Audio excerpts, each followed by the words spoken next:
Today, we discuss something many families know too well: the pain of waiting for a child.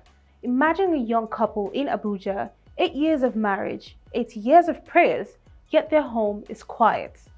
Too quiet. No sound of little feet, no laughter in the rooms. Instead, there are whispers.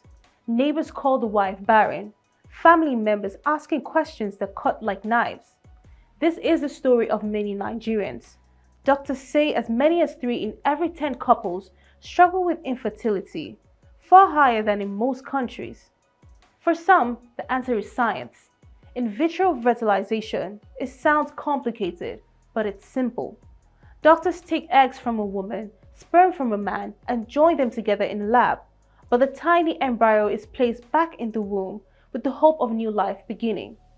Since the world's first IVF baby in 1978, millions of families have found joy this way. So the science has improved the process, giving younger women nearly a 50% chance with each try. But IVF also raises difficult questions.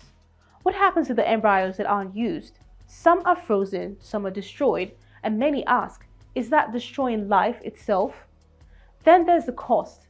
One cycle can take up to 5 million naira. For the rich, may be possible. For most Nigerians, completely out of reach.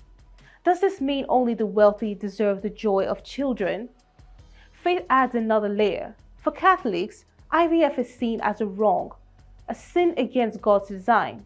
For Muslims, it's allowed, but only with the couple's own egg and sperm. Some Christians see it as a gift from God through science, and for others, especially in traditional communities, it feels like tampering with the ancestors. So, is IVF a blessing or a burden?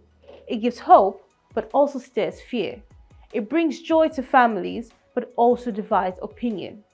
If you had waited 10 years for a child, would you try IVF, even if your faith called it wrong? Should frozen embryos be treated like living children?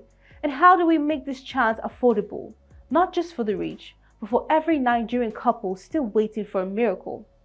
These are not distant debates. These are our stories, our struggles, our choices. Share your thoughts with us. Is IVF a gift or a gamble with faith and ethics? Join the conversation on our social media platforms and let's hear your voice.